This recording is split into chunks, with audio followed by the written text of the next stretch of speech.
3장 6절의 말씀을 가지고 예수 안에서 함께 누리는 세 가지 특권, 이와 분수대로 은혜를 나누고자 합니다. 하나님이 누구인지, 예수 그리스도가 누구인지 모르는 자들은 성경을 이스라엘의 역사책이라고 생각을 합니다. 나아가 오랜 세월 동안 유교, 바로 조상신을 믿고 그리고 불교, 석가모니를 믿는 자들은 이렇게 얘기합니다. 우리가 토종 한국인인데 왜 서양 귀신을 믿느냐고 이렇게 이야기합니다. 이렇게 생각하고 판단하는 자들은 하나님에 대해서, 예수 그리스도에 대해서 전혀 모르는 사람들입니다. 성경에 대해서 알게 되면 절대로 그런 생각도 안 하게 되고 그런 말도 절대로 할 수가 없는 것입니다. 그리스도란 기름 부음을 받은 자라는 뜻으로서 히브리어로 메시아를 그리스어로 번역한 하나님의 아들이며 세상의 왕인 나사렛 예수에 대한 칭호입니다.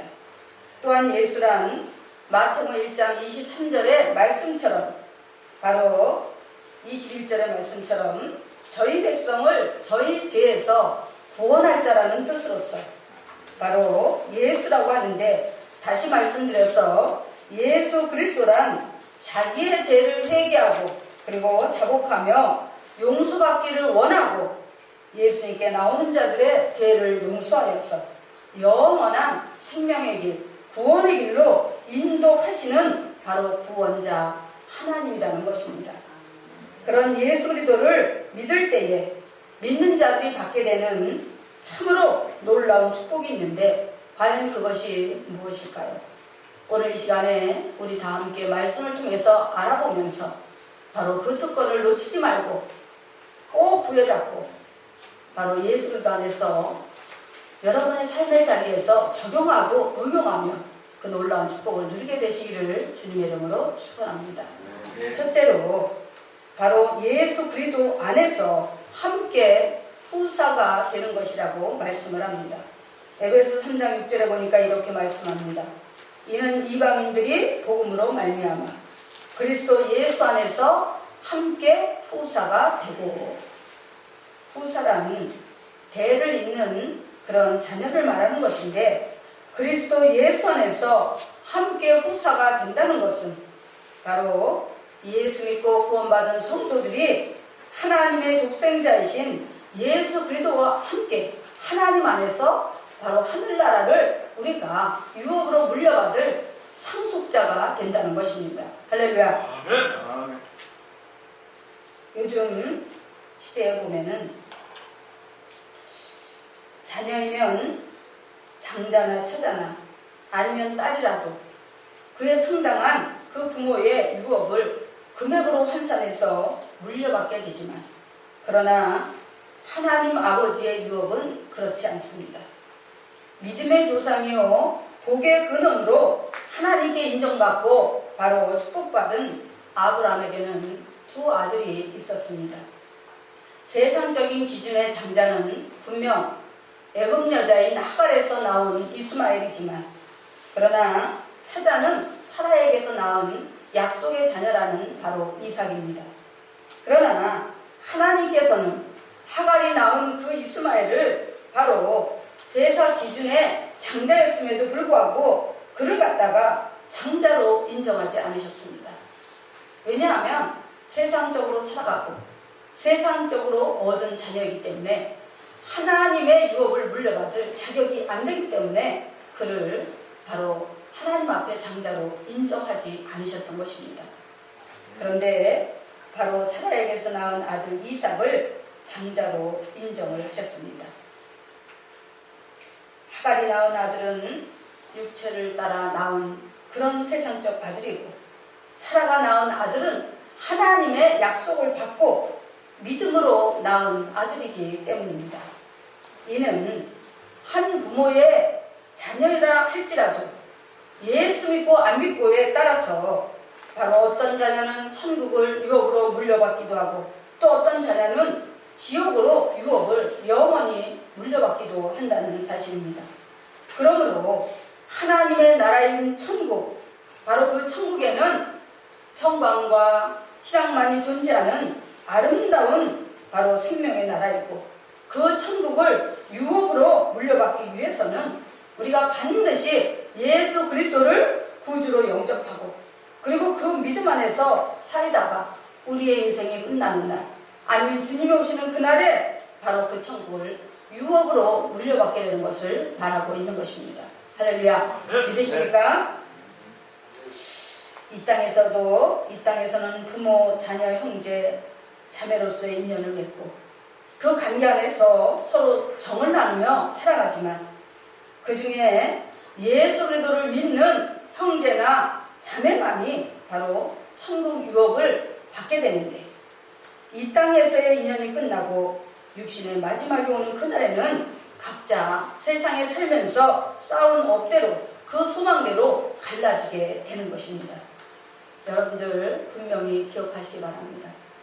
하나님께서 아브라함을 믿음의 조상이요 복의 근원으로 그렇게 택정을 하시고, 그리고 그에게 자녀를 주셨습니다. 바로 두 아들이 있었습니다. 하나는 바로 그 애굽 여인이었던 여종이었던 하갈의 몸에서 나왔고, 그리고 하나는 본부인이었던 정식 부인이었던 사라에게서 나온 이삭입니다. 그런데 바로 이삭은 철저하게 바로 그 아버지께 효도하고 그 믿음의 도리를 따라서 하나님을 잘 섬겼기 때문에 바로 그 이삭은 하나님 나라의 유업을 받을 수 있었지만, 바로 그 첫 번째로 세상적인 기준에서 나왔던 장자 이스마엘은 하나님의 기업을 받지 못했습니다. 오늘날 이스라엘과 저 아프간의 끊임없는 그런 갈등과 전쟁은 바로 여기에서부터 비롯되게 되는 것입니다. 바로 그 아랍권의 모든 사람들이 이스마엘의 자손들입니다. 그들이 말하기를 우리도 똑같은 아버지에게서 났는데 왜 너희만 축복권이 있고 왜 너희에게만 영생권이 있느냐, 그러면서 끊임없이 이스라엘을 미워하고 공격하고 그렇게 괴롭히는 것입니다. 아마 주님이 오시는 그날까지 그 갈등은 계속될 것입니다. 우리가 육을 가지고 세상 가운데서 살아가고 있지만, 창조주여 주권자이신 바로 하나님을 섬기고 그분의 말씀에 순종하여 천국을 유업으로 물려받을 소망을 안고 믿음으로 선한 싸움을 싸우며 살았던 자들은 그 소망대로 이 땅을 떠나는 그날 하나님이 약속하시고 예비하신 천국을 유업으로 받고 하늘나라에 가게 되는 것입니다. 우리 모두는 이 약속을 믿고 철저하게 신앙생활을 해야 하는 것입니다. 이 땅에서의 삶이 끝나면, 이 땅에서의 삶이 끝이라면 무엇 때문에 우리가 한 주에 한 번씩 주어지는 이 휴일, 이 주일에 못하러 교회를 오겠습니까? 세상 사람들처럼 그렇게 산으로 바다로 들러 경치 좋은 곳으로다가 그렇게 여행을 가고, 그렇게 그냥 세상적으로 재밌게 즐겁게 살지 뭐하러 교회에 모여서 예배를 드리겠습니까? 사랑하는 성도 여러분, 하나님은 살아계십니다. 제가 몇 번을 말씀을 드린 기억이 있지만요, 올해 6월 23일이면 제가 이 땅에 교회를 개척한 지 18년째 되는 날입니다. 그런데 그동안 목회 사명을 감당하면서 얼마나 많은 일들이 있었겠습니까? 그리고 제 손으로다가 마지막 바로 이 땅에서의 길을 정말 배웅했던 그런 연세들은 성도님들도 많이 계셨습니다. 그런데 그 중에 몇몇 명은 정말 천국이 있다는 것을 알고 그 천사의 호의 아래 평안하게 눈을 감고 천국으로 가셨습니다. 그런데 그 중에 몇몇 분은 신앙생활을 제대로 하지 않고 들러리처럼 교회를 왔다 갔다 하면서 마지못해 나오고 이러는데, 마지막 그 인종을 맞이하는 그날에 가보니까 너무나 그런 분들은 두려움에 떨고 있었어요. 왜 그래요? 지옥의 사자가 데리러 와서 앞에서 대기하고 있기 때문에 그런 것입니다. 우리의 육안으로는 결코 볼 수 없지만 하나님의 나라는 분명히 존재하고 그리고 하나님은 반드시 살아계십니다. 할렐루야. 그 중에서 제가 간단히 두 분의 예를 들면 그 중에 한 분은 우리 교회를 한 7년 정도 나왔던 그 표집사님이라는 분이 있었습니다. 그분은 자식이 5남매나 있었어요. 젊었을 때는 그 뭐예요? 그 주택 만들고 그러는 걸 뭐라 그러죠? 응? 건축업. 건축업을 하면서 돈도 벌었지만 이제 또 어떤 날은 어떤 한 그런 시절에는 실패를 해가지고 모두 망해먹고 혼자 이제 따로 나와서 생활을 하다 보니까 다 그런 건 아니지만 돈 없고 힘없는 부모를 자식들은 다 외면하고 버렸습니다. 어느 한 사람도 그 부모를 도와주지 않았습니다. 그런데 그럴 그때에 그분은 예수 그리스도를 구주로 영접하고 저희 교회에 나와서 열심히 신앙생활 했어요. 열심히. 응? 그래 제가 이제 거기 뭐예요? 그 복지과에 가가지고 사회복지과에 가서 이렇게 5남매가 있지만 아무도 그 아버지를 본 척도 안 하고 왕래도 없으니까 그 뭐라 그래요? 기본 뭐라 그러나요? 기초생활수급자로 정해서 좀 지원 좀 해주라 했더니 안 된다는 거예요. 자녀가 있어서. 그래서 제가 그랬어요. 형식이 중요한 것이 아니라 사람이 살고 봐야 되지 않겠느냐. 5남매가 있으면 뭐하느냐. 아무도 연락도 안 하고 저러고 있다가 혼자 저렇게 굶어 죽으면 당신들이 책임질 거냐. 상황을 보고 아무리 정책이 그렇다 할지라도 현실을 보고 말을 해야지. 현실을 정말 무시하고 무슨 그런 정책이 필요하겠느냐 하면서 제가 강력하게 항의를 하고 또 이렇게 얘기를 했더니 이제 기초생활수급자로 지정이 됐습니다. 그래서 몇 년 동안 이제 잘 그래도 사셨어요. 그런데 어느 날 아침에 주일날 교회를 오더니 교회 바닥에 무릎을 꿇고 엉엉 우시면서 목사님 저 이제 어떻게 살아요? 어떻게 하면 좋아요? 이래요. 그래서 무슨 일이 있으신데요? 말씀해 보세요. 그랬더니 이제 수급이 끊어졌어요. 저 이제 뭐 먹고 살아요? 이래는 거예요. 걱정하지 말라고. 산 일에 거미줄 치겠냐고. 하나님이 모든 형편과 사정을 아시니까 하나님이 분명히 길을 열어주실 것이다. 그랬는데 그러고 나서 그 다음 주에는 안 나오셨어요. 그래서 가보니까 몸이 많이 편찮으시다고 그러더라고요. 그래서 그 다음 주에 가니까 이 집사님이 현금을 500만 원을 봉투에다 담아서 저를 주는 거예요. 그러면서 뭐라 하냐면 목사님 아무래도 제가 이제 이 땅을 떠날 날이 멀지 않은 것 같습니다.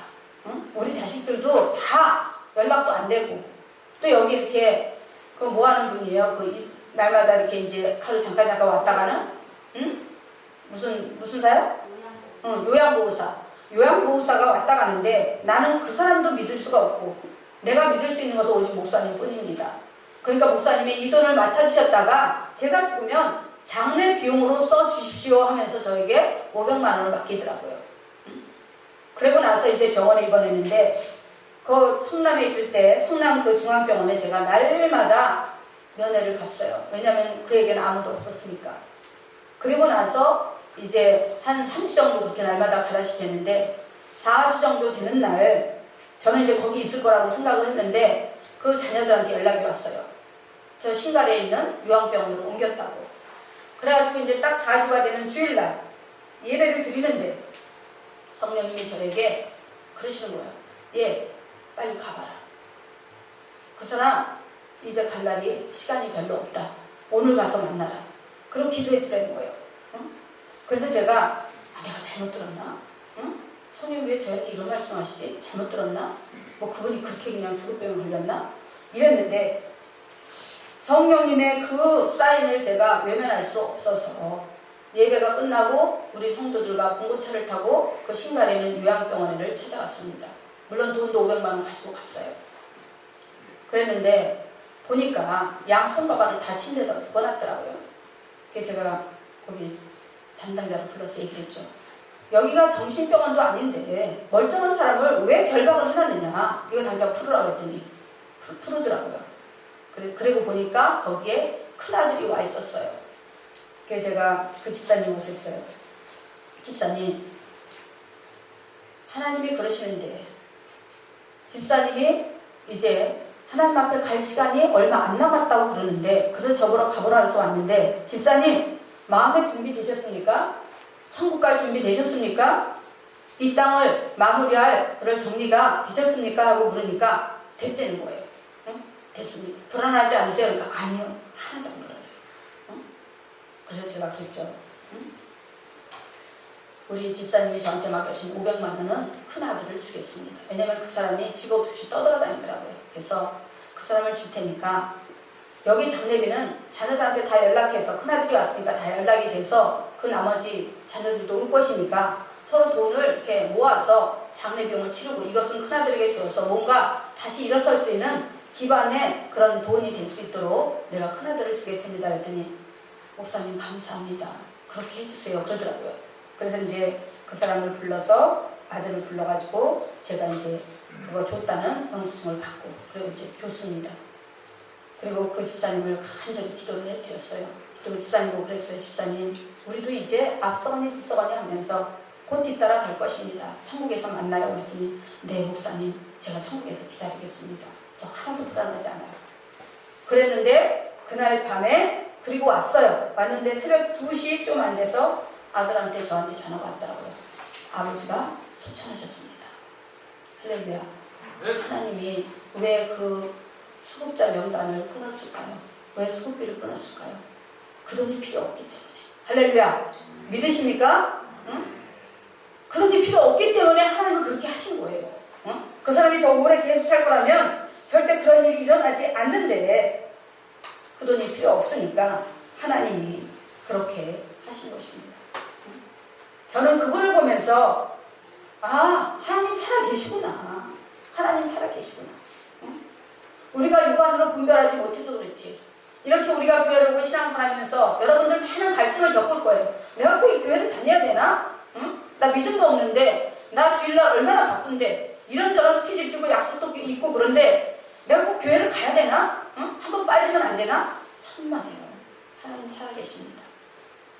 하나님은 시 공간을 초월하고 운행하셔서 여러분의 일거수일투족을 다 감찰하고 있어요. 그래서 하나님은 외모를 보시는 게 아니라 중심, 마음을 보신다고 말씀하고 있습니다. 할렐루야. 또 한 번은 제 친정 아버지 집사님입니다. 우리 아버지가 87세에 소천하셨어요. 그런데 저 광주 오포에 사시는데 차를 2번씩 타고 오시면서 주일날 한 번도 안 빠지셨어요. 한 번도. 그랬는데 돌아가시기 2주 전에 토요일날 저한테 전화가 왔어요. 정 목사, 내가 교회 못 갈 것 같아. 너무 어지러워. 나 이제는 교회 못 갈 것 같아. 나 암만 해도 병원에 입원해야 되겠어. 이러시는 거예요. 그래서 그럼 그러세요. 그리고 이제 아버지가 입원을 했는데 이 위암이 있었던 거예요. 근데 이 위암이 한 3년 전부터, 그 전에 우리 아버님이 한 65세 때인가 췌장암이 걸리셨어요. 그래서 그때 제가 지역장인가 그랬었는데, 부역장인가 지역장인가 아무튼 그랬을 거예요. 부역장이었던 것 같아요. 그래서 제가 하나님 앞에 소원 기도를 했어요. 하나님, 내가 하나님 앞에 아무것도 드린 게 없고 지금까지 열심히 신앙생활을 한다고 했지만 제가 하나님 앞에 잘못한 것이 있다면 내가 11조를 안 드린 거예요. 그랬어요. 11조. 그래서 우리 아버지를 살려주신다면 제가 온전한 11조를 하나님 앞에 드리겠습니다 하고 11조로다가 하나님 앞에 소원을 했어요. 그리고 날마다 기도를 하는데 서울 아산중앙병원에서 8시간인가 9시간을 수술했는데, 그리고 나서 수술이 성공적으로 이루어져가지고 몇 년을 더 사셨느냐? 약 몇 년이죠? 한 22년? 그 정도 더 사시다가 87세에 소천을 하셨습니다. 응? 췌장암 걸리면요 다 죽는다고요. 응? 그리고 췌장암이 되게 심해서 우리 아버님 같은 경우에는 다리가 땡겨가지고 걷지를 못하셨어요. 응? 그랬는데도 하나님이 그 췌장을 고쳐주셨고, 그리고 이제 87세에 돌아가시다 보니까 그 전에 이제 위로다가 전이 됐는데, 위로 전이 된 지가 약 3년 됐는데 하나님이 붙잡아 주시니까 전혀 통증이 없었던 거예요. 응? 아프다고는 한 번도 안 하셨어요. 그리고 이제 돌아가시기 2주 전에 저희 아버님이 저한테 이제 나 교회 못 갈 것 같다고.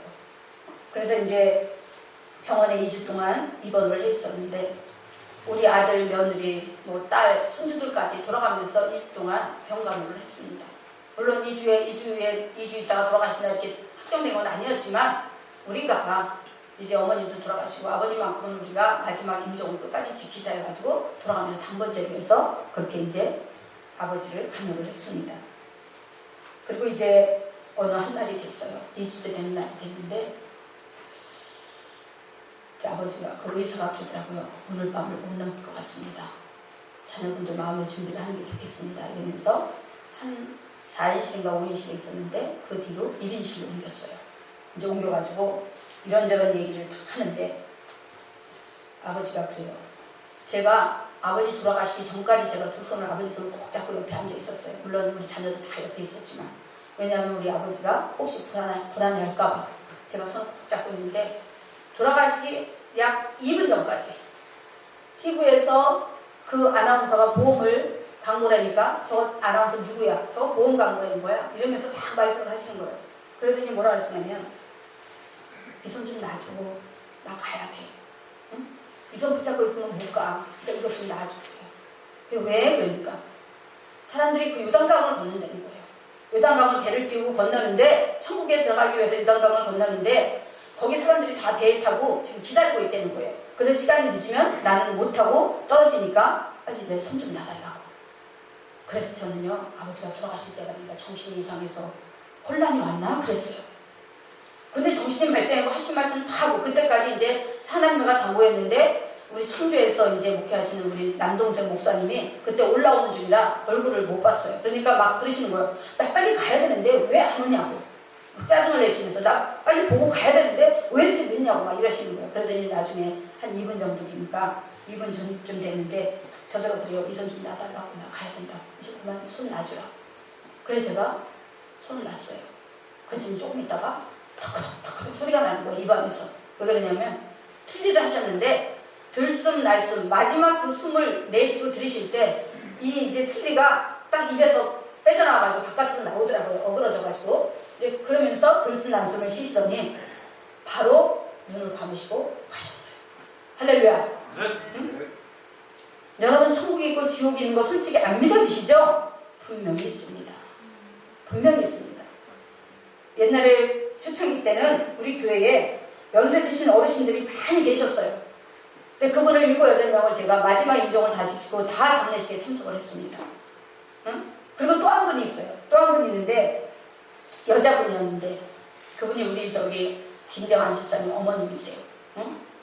귀에 암이 걸리셔가지고 한 3년을 누워 계셨던 것 같아요. 응?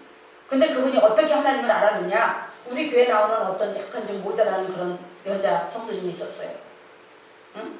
왜 그분을 모자란다고 했냐면 말도 좀 어눌한 데다가 행동도 그전에 우리 교회가 이제 개척교회다 보니까 상이 없어가지고 이 가운데 통로에다가 신문지를 깔고 쭉 앉아서 밥을 먹는데 맛있는 음식만 해놓으면은 자기 앞으로 다 갖다 놔요 그 사람이.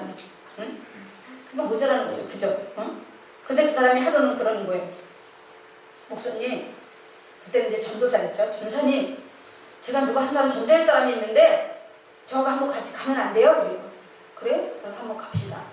가보니까 우리 집사님 여기 계시지만 저는 사실대로 얘기를 한 거기 때문에 숨김없이 다 얘기를 합니다. 머리가 이만큼 자라셨어요. 완전히 삼손같이 하고 계시더라고요. 응? 근데 이제 못 일어나시는 거예요. 병원이 너무 깊으셔서 힘이 없으니까. 근데 제가 가가지고 그 머리를 다 커트를 해드리고 목욕도 시켜드리고 파마도 해드리고 화장실 청소도 해드리고 그랬더니 그 집사님이 그게 고마우셨나봐요. 주일날도 오시고 새벽에도 오시고 응? 그러면서 한 번도 안 빠지시고 걸어오실 수가 없어요. 그럼 어떻게 교회로 오시느냐? 우리 성도들이 업으로 가시든지 아니면 2층에 사셨는데 단독주택 2층에 사셨는데 1층까지 엉금엉금 기어 내려오셔가지고 그 대문 앞에 서서 사람 누구든지 지나가면 손을 들어가지고 나 저 신혼께 좀 업어다 달라고 이러니까 날마다 업고 오는 사람이 달라요. 하루는 이 사람이 업고 오고 사람이 저서 그러면서 3년 동안 신앙생활을 하시다가 이제 소천을 하셨는데 장례 치르고 나서 일주일 정도 됐는데 제가 새벽에 환상을 본 거예요. 저쪽에 그 동쪽에서 해가 뜬다 그러잖아요. 해가 이렇게 바다에서 탁 뜨면서 붉은 빛으로 쫙 비치는데 거기에 우리 집사님이 평소에 너무 고생을 하시고 또 지구가 있어서 그런지 허리가 정말 반이 절반이 뚝 꺾였어요. 그래가지고 고개를 못 드시고 항상 반을 꼬부리고 다니셨어요. 근데 거기서 보니까 어깨 이 허리를 확 펴고 30대 젊은 모습으로다가 얼굴이 정말 해같이 빛나요. 찬양이도 나오잖아요. 해같이 빛나는. 해같이 빛나는 얼굴로 그분이 뭐라 하냐면 목사님 저 천국에 왔어요 이러는 거예요. 할렐루야. 응? 그럴 때 제가 너무 기뻐서 밤새도록 마음이 설레서 잠을 못 잔 적이 있습니다. 응? 그러더니 돌아가시고 나서 그 다음 주가 되니까 우리 저한 집사님이 교회를 나오기 시작한 거예요. 주일날 단 한 번도 안 빠졌어요. 지금까지. 응? 저는 그렇습니다. 우리가 예수 그리스도가 누구인지를 안다면 어떤 상황, 어떤 경우에도 우리는 흔들리지 않고 세상으로 갈 수가 없는 것입니다. 할렐루야. 그러므로 바로 여러분들 하나님의 말씀을 통해서 예수 그리스도가 누구인지 분명히 알고 하나님이 허락하시는 그 무한하고 놀라운 천국을 유업으로 받기 위해서 후사가 되고 성숙자가 되기 위해서 믿음으로 온전히 살아내시기를 주님의 이름으로 축원합니다. 그 다음에 두 번째는 예수 안에서 함께 지체가 되는 것입니다. 예수를 믿고 신앙생활을 하게 되면 예수님의 몸된 전으로 세워진 교회 안에서 성도는 예수님의 지체가 되는데 이는 관계적인 의미와 기능적인 의미를 포함하고 있습니다. 다시 말씀드려서 예수 그리스도의 몸된 전인 교회를 세워나가는 데 있어서 맡겨진 직무와 사명을 감당하는 기능적 역할을 반드시 해야 하는 것입니다. 어떤 성도는 주님의 눈이 되고 어떤 성도는 주님의 귀가 되고 어떤 성도는 주님의 입이 되고 어떤 성도는 주님의 코가 되고 어떤 성도는 주님의 손이 되고 어떤 성도는 주님의 발이 되어서 성전, 즉 교회가 건강하고 튼튼하게 세워져서 하나님 앞에서 그 기능과 사명을 잘 감당할 뿐 아니라 세상 가운데서도 위대한 바로 선한 영향력을 행사해야 하는 것입니다. 그것이 바로 주님의 지체가 되는 것입니다. 한 사람의 지체가 온전히 그 기능을 다할 때 교회는 건강하게 살아있고 그리고 바로 예수님께서는 죄악으로 무너진 우리의 생명의 지체를 다시 온전히 세우시기 위해서 십자가를 지셨습니다. 그리고 그 십자가 위에서 머리에는 가시면류관, 사람들의 악한 생각, 교활한 생각으로 지었던 그 악한 생각에 그 머리에 가시면류관을 쓰므로 정죄를 받으시고 두 손과 발에는 대못이 박히셨습니다. 믿음으로 방패 노릇을 해야 될 두 손으로 부질없이 세상 것만 추구하고 욕심의 도구로 사용한 죄에 대한 그 정죄를 주님이 받으신 것입니다.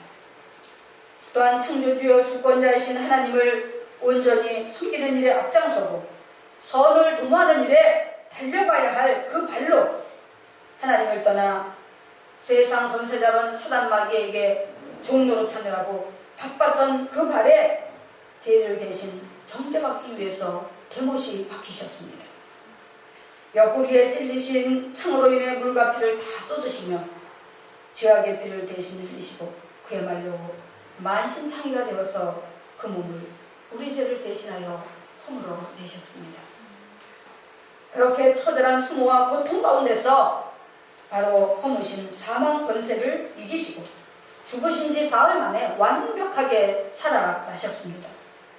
그리고 제자들을 찾아오셔서 성령으로 교회를 세우실 것을 명령하셨습니다. 건물을 세워 튼튼하게 교회를 세우라고 하는 것이 아니라 성도 한 사람 한 사람을 예수님의 몸에 붙은 성전으로 세워 나가라는 것입니다. 그러므로 고린도전서 3장 16절에서 17절에 보면 이렇게 말씀합니다. 너희가 하나님의 성전인 것과 하나님의 성령이 너희 안에 계시는 것을 알지 못하겠느냐. 누구든지 하나님의 성전을 더럽히면 하나님이 그 사람을 멸하시리라. 하나님의 성전은 거룩하니 너희도 그러하리라. 이렇게 말씀합니다. 이제 우리는 사단 마귀에게 속한 자들이 아니라 예수 그리스도께 속한 거룩한 자들이요 예수님의 몸에 붙은 지체이기 때문에 똑같은 육신을 가지고 세상에 살아도 우리 모두는 영적 위치와 신분이 달라졌다는 사실입니다. 할렐루야. 여러분 예수 그리스도를 믿고 교회에 나와서 하나님을 섬기며 신앙생활을 하면서도 세상에 나가서 똑같이 옛 구습을 쫓아 살아간다면 여러분은 하나님의 자녀가 아니라 사단 마귀의 종노릇을 하고 있는 것입니다. 우리가 세상에 살다 보면 육신의 정욕과 안목의 정욕과 이생의 자랑을 추구하며 살아갈 때가 너무 많이 있습니다. 그러나 이제 하나씩 하나씩 예수 그리스도 안에서 그런 것을 정리하고 이제 내 삶의 자리에서 몰아내야 합니다. 만약 그렇지 않고 계속해서 그 구습대로 행하고 살아간다면 그 때 묻은 몸과 마음으로는 거룩한 예수님의 몸에 결코 지체가 될 수 없습니다. 예수 안에서 지체가 된다는 것은 예수 그리스도의 십자가의 대속으로 씻음받고 용서받아 의인이 된 성도들이 그 삶의 자리에서 언제 어디서나 주님과 함께하는 것을 말하는 것입니다. 여러분의 마음속에 내가 오늘 여기 있고 내일은 저기 있을 때 사람들이 안 보니까 내가 적당히 나쁜 짓 하고 내 양심을 속이고 세상과 결탁하며 그렇게 합리화시키고 살아도 괜찮겠지? 천만에요. 하늘은 하나님의 보좌요 땅은 하나님의 발등상이라고 말씀합니다. 천지 만물 간에 충만하시고 임재하신 분이 바로 하나님이라는 사실이에요. 바로 여러분 모두가 그런 하나님의 목적의식을 가지고 내가 이렇게 할 때 하나님이 나를 어떻게 보실까? 내가 지금 이렇게 할 때 하나님이 보시겠지? 내가 선한 일을 해도 하나님은 보시고 악한 일을 해도 하나님은 보십니다.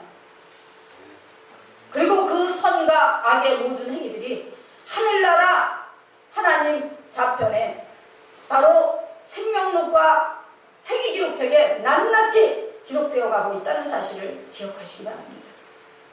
여러분이 믿음이 없어도 정말 신실한 믿음이 없어도 여러분이 적어도 나는 어느 교회 다니는 성도야. 그리고 나는 주일 예배를 빠지지 않고 드려. 그리고 내가 힘들 때 하나님 앞에 기도하고 늘 말씀을 읽는 그런 성도야. 이렇게 생각하신다면 여러분은 여러분의 삶의 자리에서 하나님 목적의식을 갖고 살아가게 될 것입니다.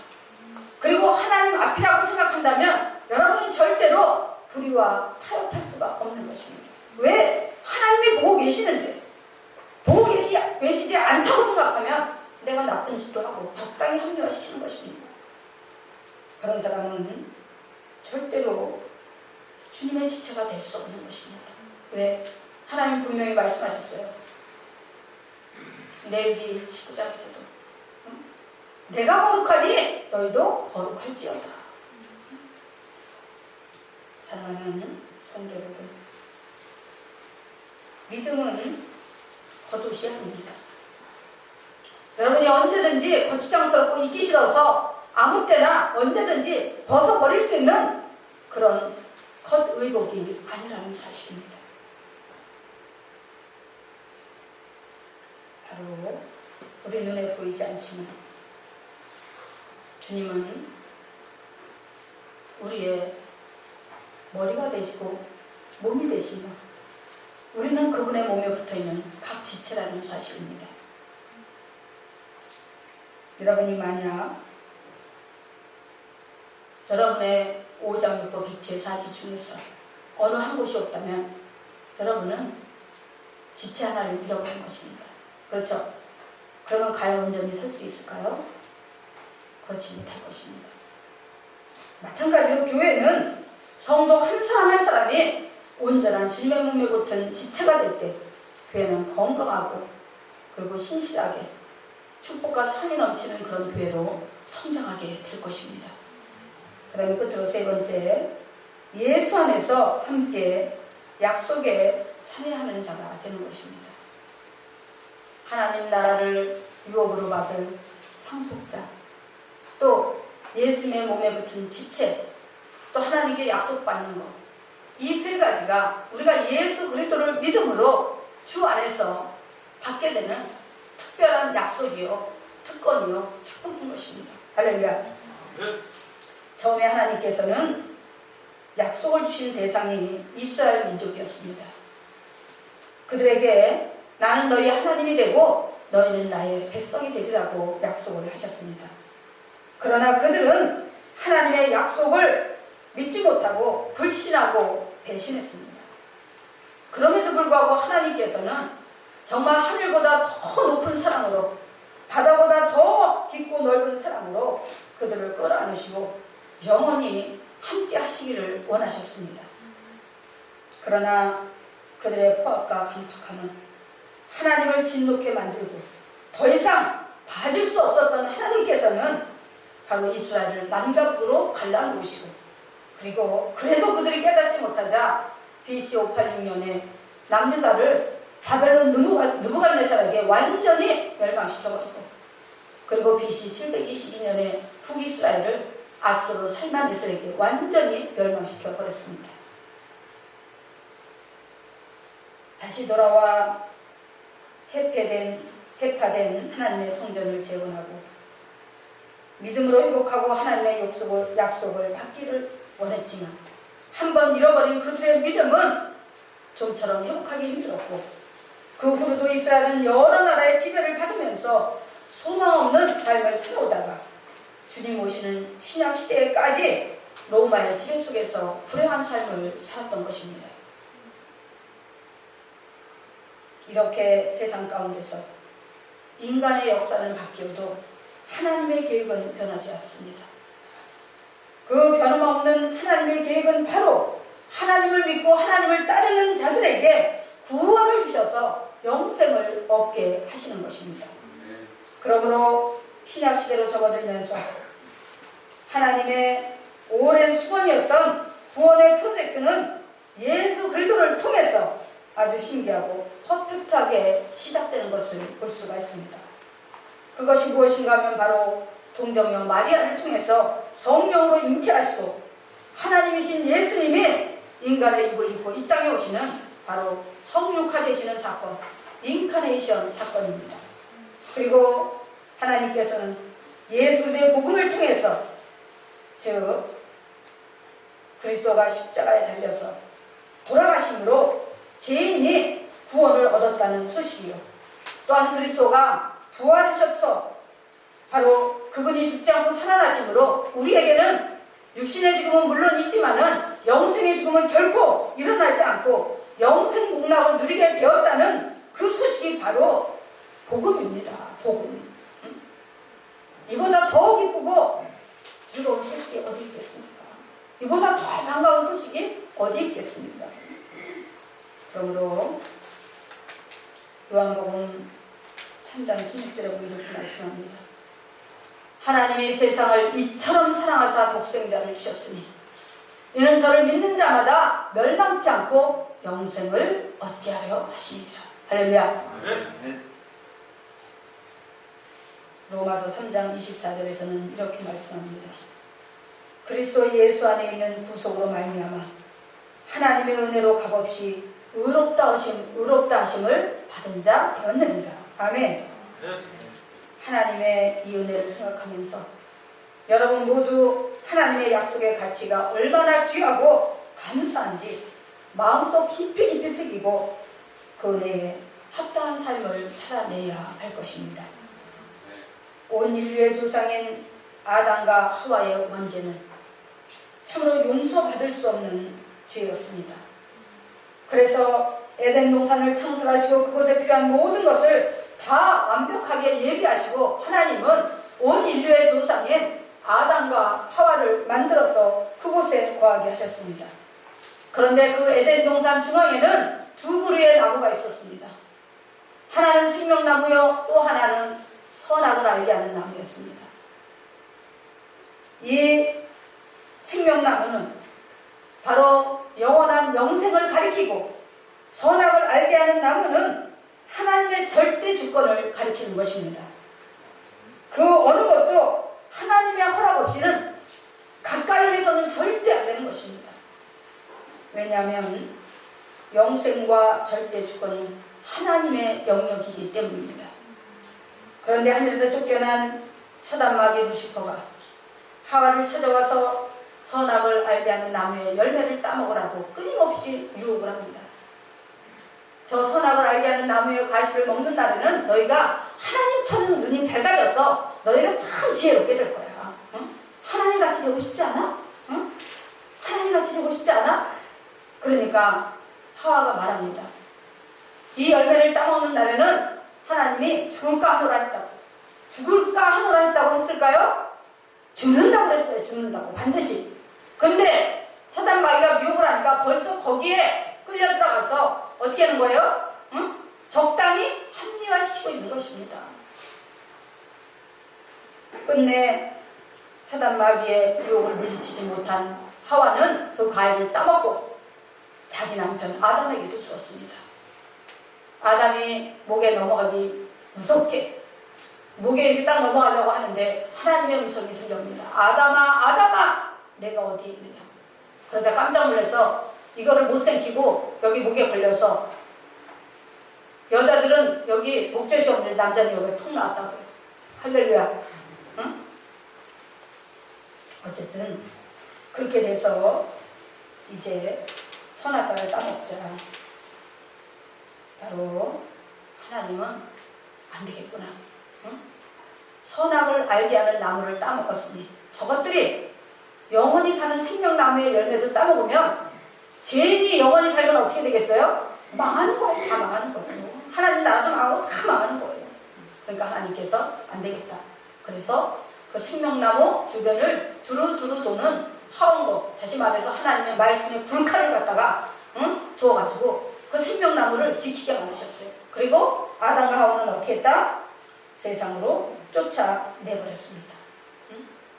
그때부터 온 인류의 행복은 끝, 불행이 시작되었습니다.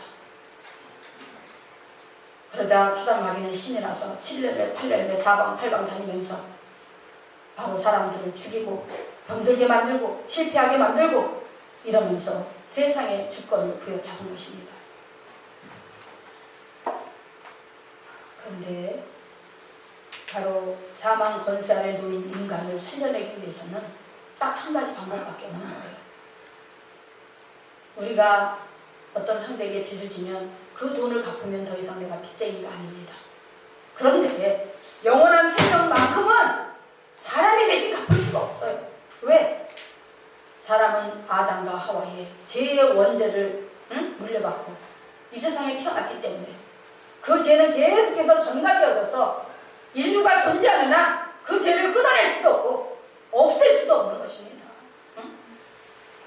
그러면 어떤 방법이 있을까요? 바로 성삼위 일체 되신 하나님 중에 성자 하나님이신 예수님이 기상천외한 방법으로다가 성령의 능력을 빌려서 동정녀 마리아의 몸에 잉태하셔서 육신의 몸으로 이 땅에 태어나신 것입니다. 그래가지고 33년 동안 사시면서 이제 하나님 나라를 다시 회복하고 사단 마귀에게 빼앗겼던 영원한 영생권을 다시 찾아와야 되는데, 그러기 위해서는 예수님이 십자가에서 죄값을 치러야 되는 거예요. 구약성경에 보면 그렇게 말씀합니다. 이는 이로, 눈은 눈으로, 생명은 생명으로. 하나님의 법이에요. 그런데 대통령이 법을 만들었다고 대통령은 법 안 지켜도 됩니까? 지켜야 되는 거예요. 하나님이 법을 만드셨지만 하나님도 지켜야 되는 거예요. 할렐루야. 그래서 법이 중요한 것입니다. 그래서 법은 공정해야 되고 공평해야 되는 것입니다. 그래서 예수님이 인간의 모든 죄, 아까도 말씀드렸지만 머리 생각으로 악한 생각으로 지었던 죄, 두 손으로 지었던 죄, 두 발로 지었던 죄에다가 머리에는 가시면류관을 씌우고 양손과 발에는 이 큰 속옷 있죠? 대못이라고 해서 우리가 쓰는 조그만 대못이 아니에요. 응? 큰 속옷 같은, 긴 속옷 같은 거 있잖아요. 응? 한 30cm 정도 되는 거. 그걸 갖다가 양손과 발에다가. 응? 그리고 저주의 표상인 나무 십자가에 못을 박고, 응? 가장 높은 산에다가, 응? 매달아 놓으셨던 거예요. 인간의 죄가 얼마나 악하고 참혹한지 하나님이신 예수님이 그와 같은 고통과 희생을 치르시면서 생명까지 내어주시면서 우리의 죄를 속량하시고 이제 우리를 용서해서 하나님의 자녀, 하늘나라를 유업으로 물려받을 상속자로다가 의의 자리로 옮겨 놓으셨던 것입니다. 할렐루야. 이래도 여러분이 하나님을 믿는 게 그냥 종교 차원이니까 믿는다고 생각하시겠습니까? 형식적으로 믿어도 된다고 생각하십니까? 특히 주일 예배 때 일찍 들어오세요. 적어도 20분 전에는 오셔야 됩니다. 그래서 청년부에서 찬양할 때 같이 부르면 좋잖아요. 찬양은요 곡조 있는 기도라고 그랬어요. 왜 우리가 예배드리기 전에 찬양을 하느냐? 하늘문을 열기 위해서 찬양을 하는 것입니다. 여러분들이 마지못해서 안 올 수는 없고 오긴 와야 되겠고 미적미적거리면서 올 때에 그 마음과 그 걸음조차도 하나님이 주목하십니다. 그런 사람에게 하나님이 복을 주실까요? 하나님 마음이 기쁘실까요? 안 그렇다는 것입니다. 이제 우리는 신앙의 마인드와 태도가 바뀌어져야 돼요. 바뀌어져야 됩니다. 우리는 세상 사람들과 구별된 자들이에요. 하나님의 자녀입니다. 만왕의 왕이요 만주의 주가 되시는 주권자이시고 경영주이신 하나님의 아들이요 딸들입니다. 그렇다면 거기에 대한 자부심과 자존감이 있어야죠. 할렐루야.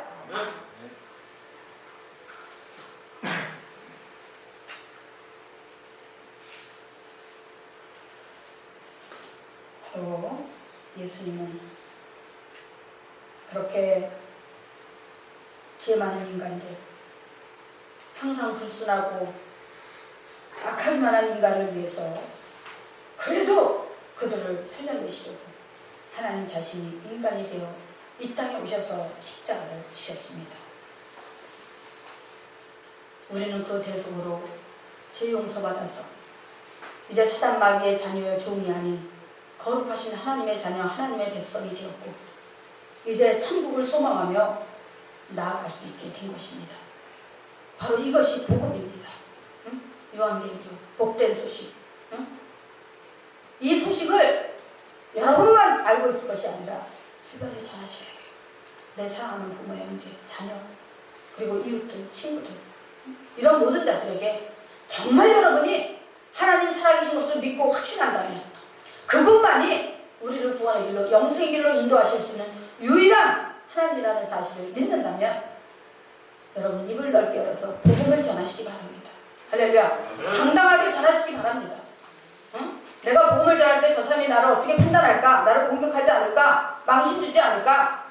이런 생각하지 마시고 여러분이 진정한 하나님의 자녀라면 하나님의 그 놀라운 특권을 받을 그런 대상이라면 강하고 담대하시기 바랍니다. 할렐루야.